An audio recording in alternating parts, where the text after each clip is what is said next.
প্রচণ্ড গরমে একদম হেলদি একটা ড্রেজার বানিয়ে নিলাম, খুবই ঝটপট, খুবই ইজিলি।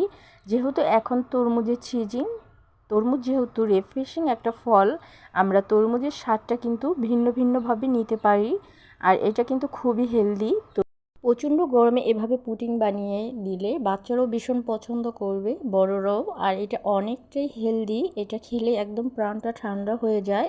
তো আমি কিভাবে খুবই ঝটপট এই পুডিংটা বানালাম, ভিডিওর সাথেই থাকুন, দেখতে থাকুন। এখানে আমি নিয়েছি 1 পিস তরমুজ, 1/4 ভাগ একটা তরমুজের। তো এটা আমি কিউব করে কেটে নেব। আপনারা চাইলে বেশি কম বাড়িয়ে নিতে পারেন। সুন্দর করে আমি সাইজ মতো একটু কেটে নেব।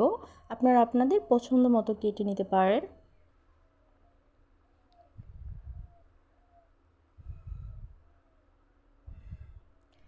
সুন্দর করে আমি এগুলো এখন বের করে নিব, খোসা থেকে আলাদা করে নিব। খোসা থেকে আলাদা করার পর আমি এটা ব্লেন্ডারে ব্লেন্ড করে নিব।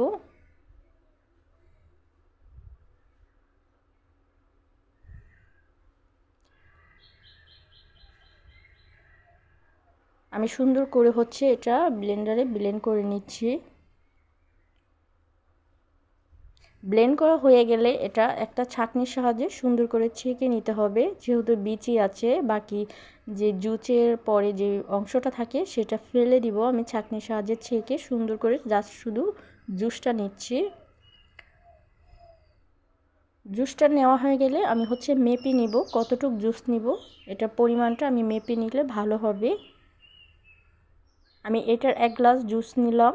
এখন আমি একটা মিশ্রণ বাটিতে দিয়ে আমি আগার আগার পাউডার দিয়ে দিলাম, এটার 1 চামচ। চিনি দিয়ে দিলাম স্বাদ মতো।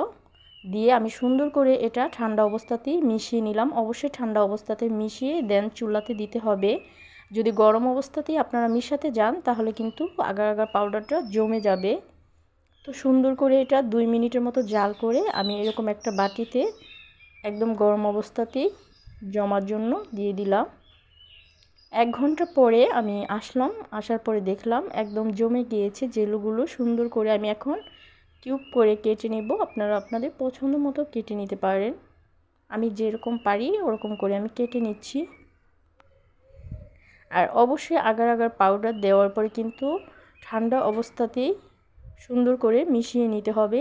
সেটা পানির সাথে বা দুধের সাথে, জুসের সাথে, যেটার সাথেই দেন, চুলাতে বসার আগে অবশ্যই সুন্দর করে মিশিয়ে নেবেন। তাহলে আগার আগার পাউডারটা দলা বেঁধে যাবে না, আর জেলোটাও সুন্দর হবে। সুন্দর করে আমি জেলোগুলো কিউব করে কেটে নিলাম। এখন আমি যে বাটিতে আমি পুডিংটা সেট করব, আমি সেই বাটিতে জেলগুলো দিয়ে দিব। আর এদিকে আমি 1 গ্লাস দুধ মেপে নিচ্ছি। এই তো আমি জেলগুলো এই বাটিতে পুডিং সেট করব, এই বাটিতে দিয়ে দিচ্ছি। আর এই 1 গ্লাস দুধ আমি জুস 1 গ্লাস নিয়েছি, এই জন্য 1 গ্লাস মেপে দুধ নিলাম, লিকুইড দুধ। এখন আমি দিয়ে দিলাম 2 চামচ চিনি। আর আমি নিয়েছি হাইকো আগার আগার পাউডার, এটা খুবই ভালো। এটার 1 চামচ আগার আগার পাউডার দিয়ে আমি সুন্দর করে এটা মিশিয়ে নিব। দিয়ে দিলাম 3টা এলাচ, আপনারা চাইলে এলাচের গুঁড়োও দিতে পারেন ফ্লেভার ভালো আসাতে। চুলাতে দিয়ে আমি সুন্দর করে 2 মিনিটের মতো এটা জাল করে নিলাম। 2 মিনিটের বেশি জাল করার একদমই দরকার নেই। একটু বলক চলে আসলেই এটা আমি এলাচগুলো উঠিয়ে ফেলে দিলাম। এলাচ দিলে ফ্লেভারটা সুন্দর আসে, এই জন্য আপনারা চাইলে স্কিপ করতে পারেন।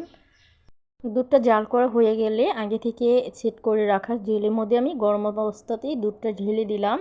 এখন 1 ঘন্টা পরে জেলটা যখন জমে গিয়েছে তখন আমি নর্মাল ফ্রিজে রেখে দিয়েছিলাম আরও 1 ঘন্টার জন্য।